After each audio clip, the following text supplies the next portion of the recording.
श्रीमद भागवत गीता जयंती महोत्सव निमित्त तिसरे अखिल भारतीय महानुभव संमेलन गुजरात येथील वाळविहीर तालुका कपराडा जिल्हा बळसाड येथे आयोजित करण्यात आले। या 3 दिवसीय महानुभव संमेलनाचे उद्घाटन बुधवारी 20 डिसेंबर रोजी संत महात्म्यांसह मान्यवरांच्या उपस्थितीत मोठ्या उत्साहात संपन्न झाले। प्रारंभी साधू महंतांसह असंख्य मान्यवरांच्या हस्ते महानुभव पंथाचा भव्य ध्वजारोहण सोहळा संपन्न झाला। तसेच या ठिकाणी उभारण्यात आलेल्या भव्य श्रीकृष्ण मंदिराचे फीत कापून लोकार्पणही संपन्न झाले। तर सर्व उपस्थितांच्या हस्ते फीत कापून दीप प्रज्वलन करून संमेलनाचे उद्घाटनही करण्यात आले। यावेळी सर्व प्रमुख साधू महंतांसह मान्यवरांचा दिनकर पाटील यांच्या हस्ते सत्कार करण्यात आला। गुजरात राज्यातील या दुर्गम भागात महानुभव पंथाचे भव्य संमेलन प्रथमच होत असून या आदिवासी भागात महानुभव पंथाचे हजारो बंधू भगिनी आहेत। त्यांनी धर्माचे खूप मोठे काम उभे केले। त्यांच्या धर्मपंथ प्रचारासाठी बळ मिळावे, महानुभव पंथ मोठ्या प्रमाणात वाढावा यासाठी हा कार्यक्रम घेण्यात येत असल्याचं अखिल भारतीय महानुभव परिषदेचे राष्ट्रीय संघटन दिनकर पाटील यांनी सांगितले। आपण त्या देवाची भक्ती करतो, जर त्या देवाचं स्थान, त्याचं जन्मस्थान आपल्या ताब्यात नसेल, आपल्याला दर्शन करायला मिळत नसेल, मग आपण कशासाठी आहोत? आपले 2 संमेलन पहिले नाशिक मध्ये झाले, 2002 ला झालं, 2022 ला झालं। आपण त्या ठिकाणी 7 मागण्या होत्या, त्यात प्रामुख्याने ही मागणी होती। त्याच्यातून अनेक मागण्या महाराष्ट्र राज्याचे उपमुख्यमंत्री देवेंद्र फडणवीस साहेबांनी मान्य केलेल्या आहे। कालच मला वाटतं मराठी विद्यापीठाची त्यांनी काल परवानगी दिलेली आहे। जवळजवळ 200 कोटी रुपये महानुभव पंथाला मंदिरांना दिलेले आहेत। परंतु हे काम सर्वात महत्वाचं आहे की आपलं स्थान ज्या चक्रधर स्वामींचा जन्म झाला ते आपल्याला मिळावं, हा खरा हेतू आहे।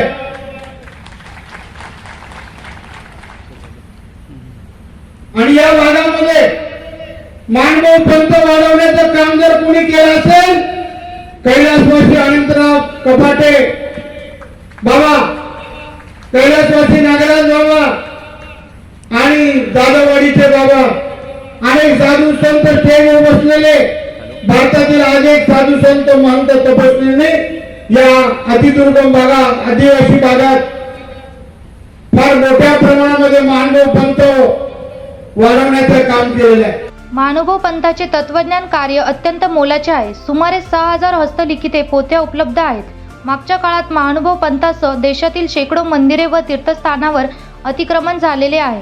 हे अतिक्रमण हटविण्यासाठी आधी मनामनात लढाईची ज्योत पेटवून कायदेशीर लढाई करावी लागणार असल्याचं अखिल भारतीय धर्म जागरण सभेचे प्रमुख शरदराव ढोले यांनी व्यक्त केले। या भागातले अत्यंत प्रसिद्ध असे पूज्य आवारे गुरुजी, त्यांनी सगळ्या संपूर्ण समाजासमोर एक वाक्य उच्चारलं होतं की जे वाक्य माझ्या आजही लक्षात आहे।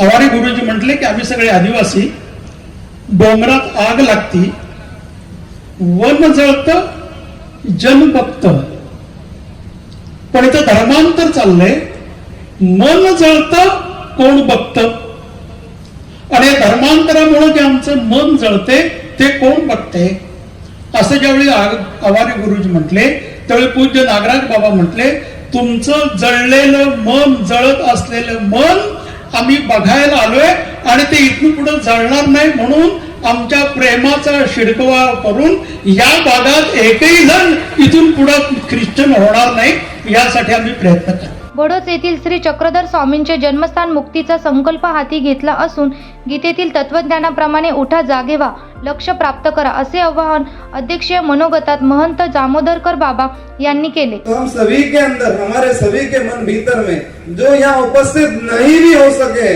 और जो उपस्थित होना भी चाहते हैं और आप सभी के द्वारा सूचनाओं के द्वारा अगर यहाँ पहुंचना भी चाहते हैं और उनके द्वारा यदि अनेक लोगों को जब हम इकट्ठा करना चाहेंगे, तब कहीं जाकर के एक विधान के द्वारा, एक संविधान के द्वारा, एक न्यायिक प्रक्रिया के द्वारा और दूसरी ओर जनमानस की क्रांति के द्वारा ही जब तक ये प्रयास सतत चलता रहेगा, तब तक हम सरकार के द्वारा उस जगह तक उसको प्राप्त करने के लिए हमेशा हमेशा के लिए उसको अपना बनाने के लिए जो हमारे सभी के संकल्प हैं वे पूर्ण कर पाएंगे।